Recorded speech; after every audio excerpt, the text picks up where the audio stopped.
une fois de plus. Bonjour frères et sœurs. Je voudrais que nous ouvrions nos Bibles ce matin dans le livre de la Genèse. Le chapitre 3, les versets 8 au verset 11.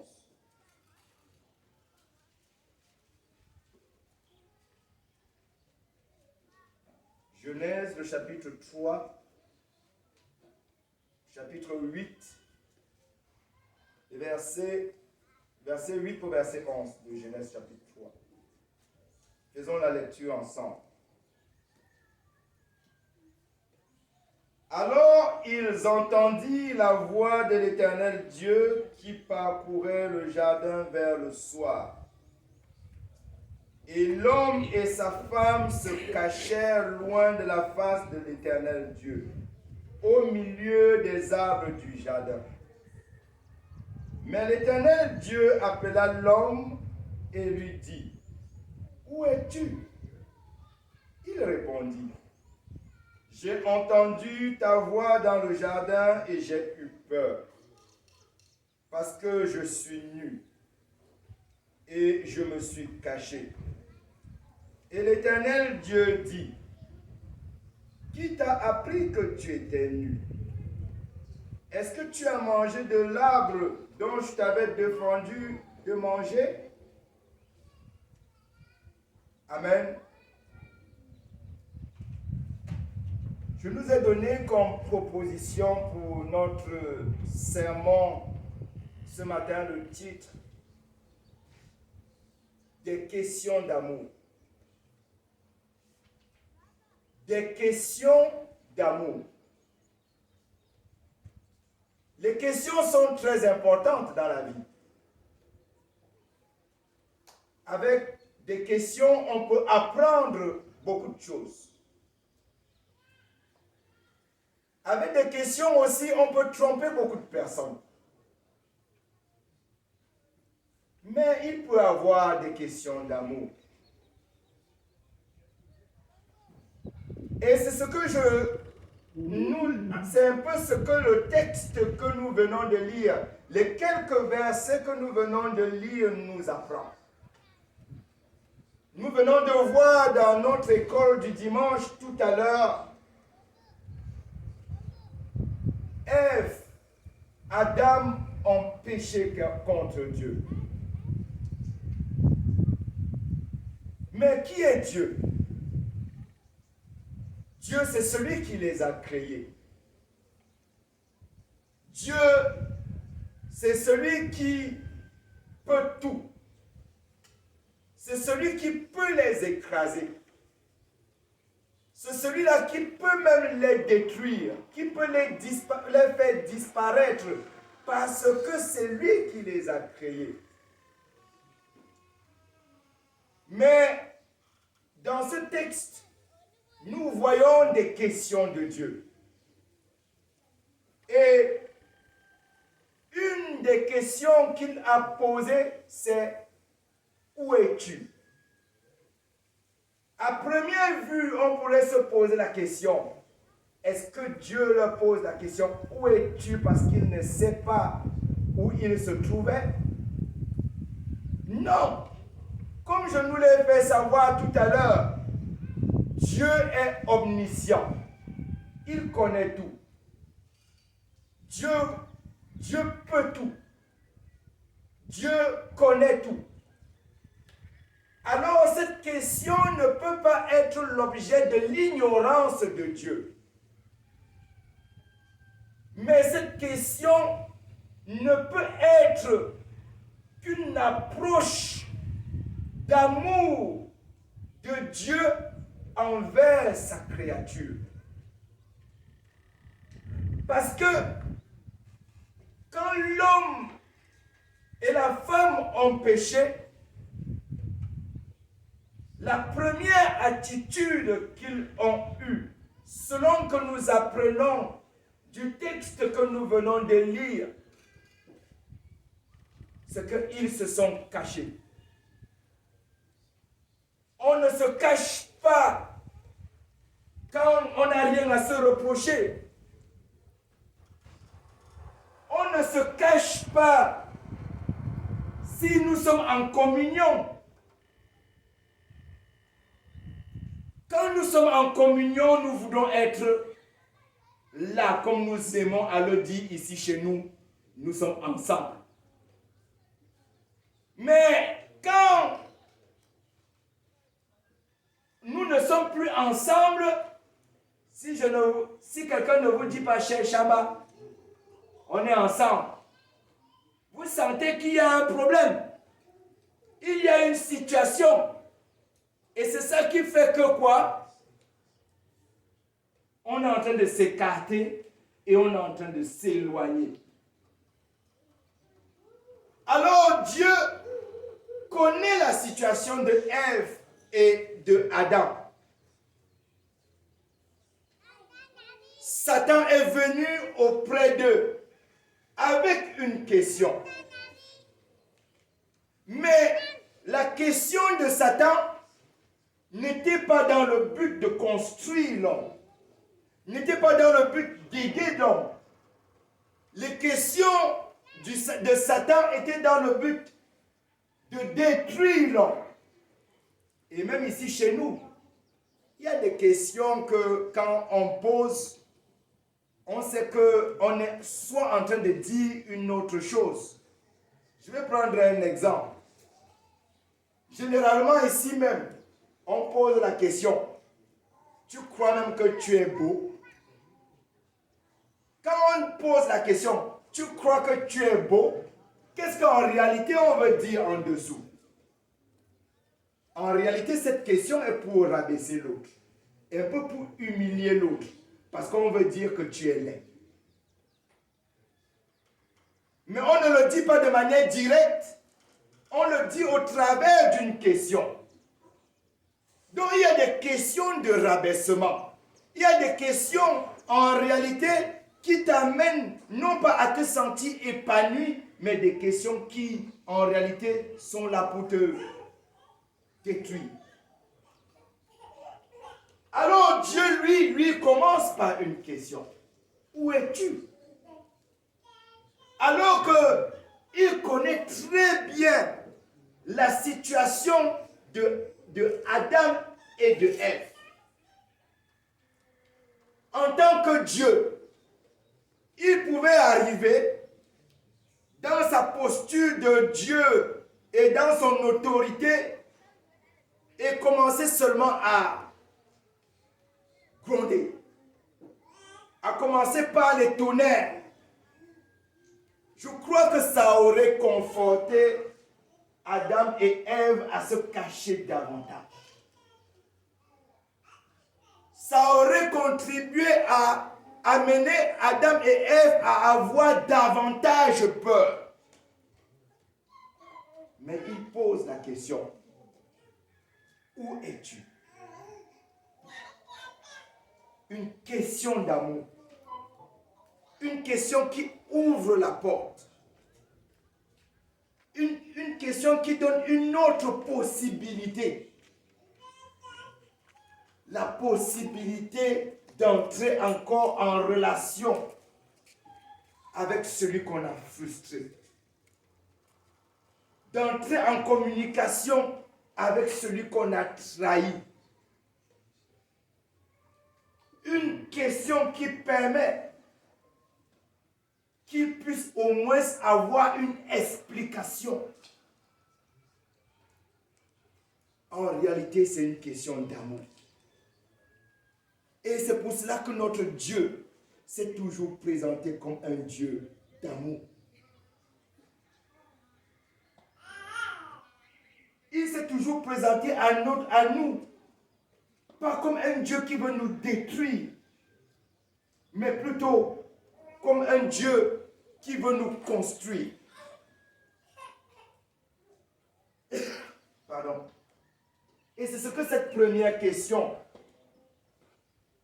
nous amène à réaliser. Elle nous amène à réaliser cela. Dieu sait que Adam et Ève en réalité, ont perdu ce qu'ils avaient. Parce qu'ils voient leurs conditions. Mais ils posent une autre question. Toujours dans ce texte.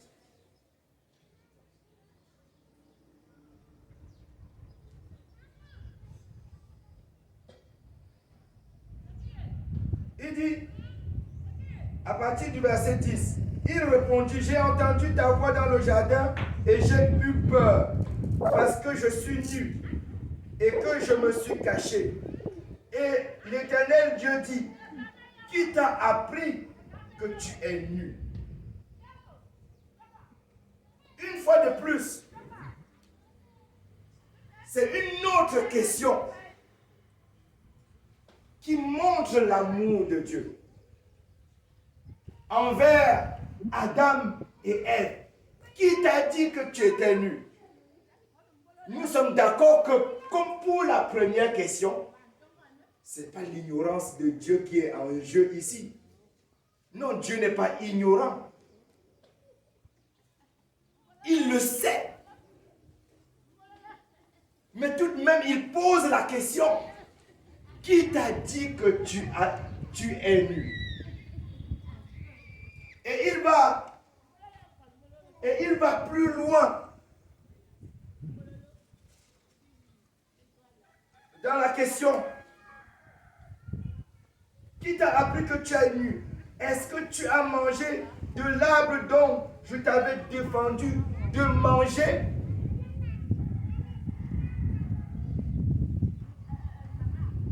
Vous réalisez que par ces questions,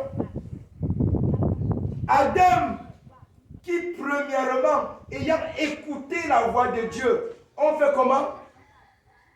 Se sont cachés. Ils ont eu peur. À partir de ce moment, ils entrent dans une conversation. Ils peuvent échanger avec Dieu. Ils peuvent parler avec Dieu. Voilà le Dieu d'amour. Le Dieu qui accorde une seconde chance. Le Dieu qui permet que nous puissions au moins avoir une explication à donner. Le Dieu qui ne veut pas nous écraser. Il ne veut pas t'écraser. Il ne veut pas m'écraser. En réalité, le Dieu de l'univers me respecte. Le Dieu de l'univers te respecte. Quoi qu'il soit Dieu, il tient à toi. Et ce n'est que par amour qu'on peut arriver à ce niveau-là. Ce n'est que parce que on tient à quelqu'un, parce que quelqu'un est à une place dans nos cœurs, qu'on peut en arriver là. Nous les hommes, c'est le jugement. Nous les hommes, c'est l'écrasement.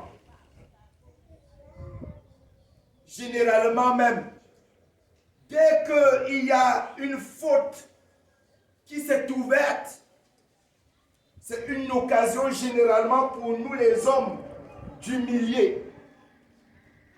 C'est une occasion pour nous de rabaisser. Et ça fait que davantage les écarts se creusent. Ça permet que davantage les uns et les autres s'éloignent. Ça permet que de plus en plus, le monde soit froid, glacé. Les relations sont plutôt conflictuelles. Il n'y a plus l'harmonie. Que ce soit entre les jeunes, entre les couples, que ce soit même dans le village. Je connais les familles qui ne se parlent plus. Parce qu'une autre a fait quelque chose. Certes, ça les a blessés. Mais eux, ils n'ont même pas donné une occasion pour que cela puisse s'expliquer et si possible même s'excuser. Ils n'ont pas permis ça. Eux, ils ont fermé la porte. Mais le Dieu d'amour ouvre les portes. Et nous voyons au travers de ces questions ici qu'il permet à l'homme, il ouvre encore une porte à l'homme. Il permet encore que l'homme au moins puisse se tenir au devant de lui. Et cela nous montre le Dieu d'amour. Cela nous montre que notre Dieu n'est pas là seulement. Il n'est pas là pour nous perdre, mais pour permettre que nous puissions être avec lui, même quand nous avons commis des erreurs. Même quand nous avons commis des fautes. Oui, je ne disconviens pas sur la sainteté de Dieu. Et Dieu est saint, et 3 fois saint.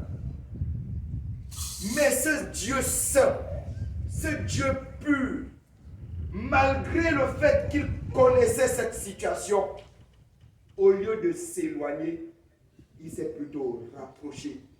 De par ces questions, il s'est plutôt rapproché. Il a permis que Adam et Ève également puissent se rapprocher. Lui, dans sa sainteté, parce qu'il ne blague pas avec le péché. Il a jugé le péché de Adam et de Ève. Oui. Mais au moins, Adam pouvait dire, c'est selon la justice que tu l'as fait. Ce n'est pas par haine que tu l'as fait. Il pouvait le dire. Mais malgré même sa justice, nous pouvons voir qu'au travers de cette question, si nous parcourons un peu notre texte, un peu plus tôt, juste un peu en bas, au verset 14, voici ce qui est écrit. L'Éternel Dieu dit au serpent, puisque tu as fait cela, tu seras maudit entre tout le bétail et entre tous les animaux des champs. Tu marcheras sur ton ventre et tu mangeras de la poussière tous les jours de ta vie. Verset 15. Je mettrai inimitié entre toi et la femme, entre ta postérité et sa postérité. Celle-ci t'écrasera la tête et tu lui blesseras le talon. Mais grâce à ce questionnement, l'amour de Dieu se manifeste dans le sens que une promesse de rédemption même, alors que l'homme vient de désobéir à Dieu, une promesse de rédemption est encore accordée à l'homme. Cela montre l'amour de Dieu. Cela montre encore l'amour de Dieu. Parce que, effectivement, la rédemption de l'homme viendra. Comme il a dit, j'ai lu dans le livre de Matthieu, le chapitre 26, le verset 2. Matthieu 26, le verset 2.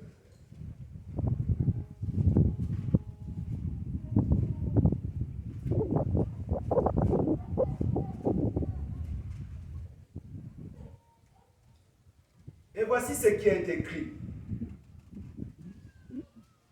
Vous savez que la Pâque a lieu dans 2 jours et que le Fils de l'homme sera livré pour être crucifié.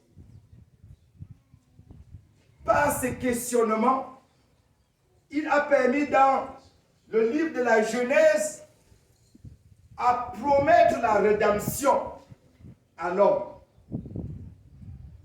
Et dans Matthieu, le chapitre 26, le verset 2, le Fils de l'homme. Oui, ce qu'il avait promis là-bas, est venu et il est allé où? À la croix. Il est venu à la croix afin d'accorder la rédemption à l'homme qui délibérément s'est éloigné de Dieu. Mais Dieu, lui, est venu vers lui. Je veux nous dire une chose, mes frères. L'amour de Dieu est manifeste. L'amour de Dieu est présente. Elle n'est pas seulement en parole. Les hommes peuvent te dire je t'aime. Et parfois nous connaissons ça. Et le lendemain il te dit je te déteste. Je te hais. Les hommes peuvent te dire oh tu es la plus belle. Et demain il te dit je ne sais même pas ce qui m'a amené vers une... Ne disons pas les gros mots. Mais les hommes le disent et nous le voyons autour de nous. Mais tel n'est pas l'amour de Dieu. Jésus-Christ, le Dieu d'amour, qui s'est approché de Adam et de Ève, qui a ouvert une porte à Adam et Ève par ses questionnements, a pris la forme humaine. Et c'est pour cela que dans Matthieu 26, on peut dire le Fils de l'homme, parce qu'il est 100% Dieu, 100% homme. Il est venu, il est allé à la croix afin de nous manifester son amour pour que nous puissions encore nous réconcilier. Des questions d'amour. Dieu t'aime, il m'aime. Il nous aime. Certainement, nous avons fait des choses terribles. Et peut-être même en avons-nous honte. On avait peut-être honte d'en parler. On a peur. Mais je voudrais te dire que Dieu le sait. Dieu connaît ça. Au lieu de t'éloigner, Dieu voudrait que tu t'approches. Au lieu de fuir, Dieu veut que tu viennes et que tu parles avec lui. Ésaïe nous le dit dans le chapitre 1, un peu en ces paroles. Lisons dans le livre d'Ésaïe, le chapitre 1.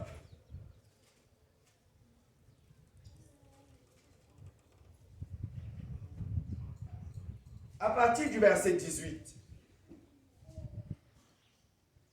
Ésaïe, le chapitre 1, à partir du verset 18. Il dit ceci. Venez et plaidons, dit l'Éternel. Si vos péchés sont comme le cramoisi, ils deviendront blancs comme la neige. S'ils sont rouges comme la pourpre, ils deviendront comme la laine. Si vous avez de la bonne volonté et si vous êtes docile, vous mangerez les meilleures productions du pays. Je ne veux pas aller un peu plus loin par rapport au contraire. Je ne veux pas aller plus loin par rapport au contraire. Je veux davantage me limiter à cet endroit-là.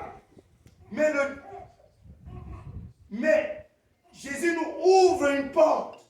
Le Dieu d'amour nous ouvre une porte.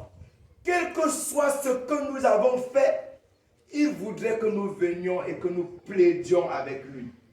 Il a ouvert la porte pour que Adam et Ève puissent encore plaider au devant de lui. Et il a accordé la rédemption. Il a permis que une promesse pour être sauvé soit là. Mais à toi aussi aujourd'hui, à toi maintenant, il peut te sauver. Il ne te juge pas. Il ne te condamne pas. Mais il t'ouvre la porte pour que tu admettes, pour que tu reconnaisses et qu'une fois de plus tu te soumettes à lui. Parce que sur la croix, il est monté afin de porter ta honte et ma honte.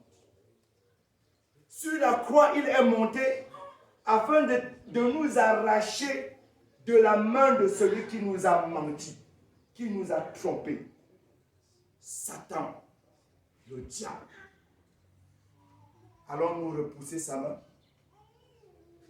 Vas-tu repousser ta main, sa main? Vas-tu repousser son appel? Vas-tu endurcir ton cœur? Vas-tu fermer ton cœur à ce Dieu d'amour? Ma prière, c'est que tu ne le fasses pas. Parce que c'est notre éternité qui est l'enjeu. Notre éternité, c'est l'enjeu. Cela ne sert à rien de faire l'hypocrisie. Cela ne sert à rien de faire semblant. Cela ne sert à rien. Ça ne te gagne pas. Ça ne t'avantage pas. Au contraire, ça t'amène toujours à vivre dans la cachette. Ça t'amène à vivre dans la peur. Oh, Dieu veut te délivrer. Dieu veut te rendre libre. Et si le Fils de Dieu vous a franchi, vous serez réellement libre. Libre des gris-gris. Libre des pactes sataniques. Libre de la sorcellerie. Libre de l'immoralité sexuelle. Libre des mensonges de l'ennemi qui ne nous construisent pas, mais plutôt qui nous détruisent. Nous serons en réalité libres. Ne veux-tu pas être libre? Ne veux-tu pas être libre? Que le Seigneur nous aide. Que le Seigneur nous aide à écouter ces questions d'amour et de venir à lui. Tout à l'heure, le frère a chanté, nous a fait chanter le 124. Tel que je suis, je viens à toi. Tel que tu es, viens à Dieu. Dieu connaît qui tu es. Il sait ce que tu fais. Il ne te juge pas par rapport à ça. Mais si tu ne viens pas à lui, la deuxième partie du verset que je nous ai lu dans Ésaïe s'accomplira sur toi. Si tu ne viens pas à lui. Et c'est ce que le verset 20 de Ésaïe, le chapitre 1 que je nous ai fait lire, dit. Il dit ceci. Mais si vous résistez, et si vous êtes rebelles, vous serez dévorés par le glaive, car la bouche de l'Éternel a parlé. Si vous résistez, et si vous êtes rebelles, ce n'est plus l'amour de Dieu qui se manifestera pour vous. Ce sera le jugement de Dieu. Est-ce ce que tu veux réellement? Est-ce que c'est réellement ce que tu veux? Moi, je préfère que nous allions à la croix. Je te conseille d'aller à la croix. Parce que la croix, c'est la victoire du mensonge. Pardon, c'est la victoire de la vérité sur le mensonge. C'est la victoire de l'obéissance sur la désobéissance. Parce que Jésus, lui, il a obéi jusqu'à la croix. Et il nous entraîne à ce niveau-là. Que le Seigneur nous aide, mes frères, dans ce sens-là. Je voudrais que nous terminions notre sermon, ou bien ce sermon, en chantant le 189 dans nos cantiques chants de victoire.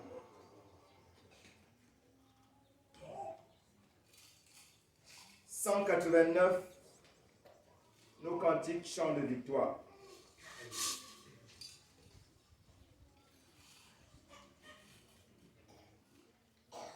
La croix reste debout. 3. Ah non, je laisse que les frères le trouvent. 189.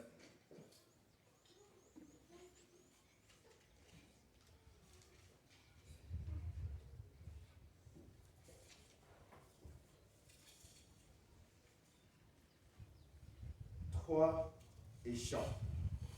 La croix reste debout. Alléluia, alléluia, elle nous tout. Alléluia, alléluia, c'est en vain que la haine contre elle se déchaîne, lumineuse et célérée.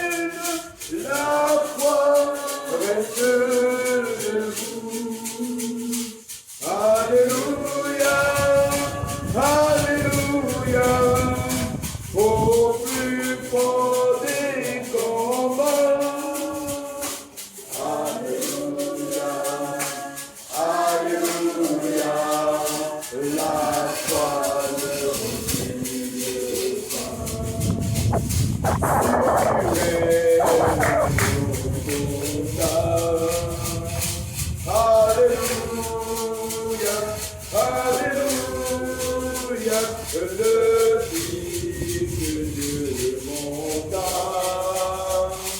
Alléluia,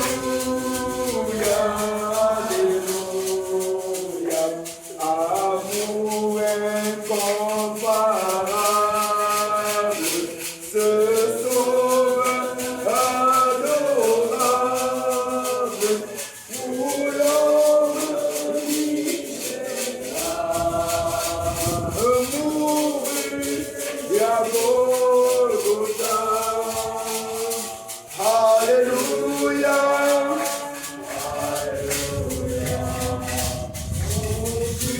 pour des combats.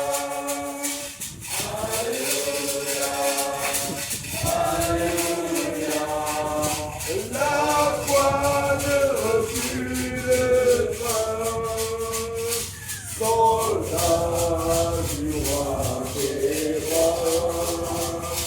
Alléluia, Alléluia, portons partout sa foi. Alléluia, Alléluia, car tous ceux qui délivre sous la croix doivent vivre. Sur la croix doivent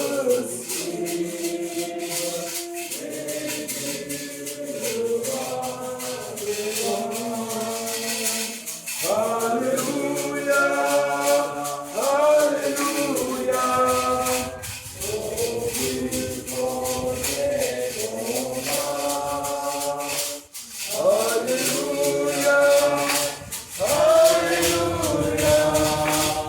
La foi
Dieu nous aime. Amen.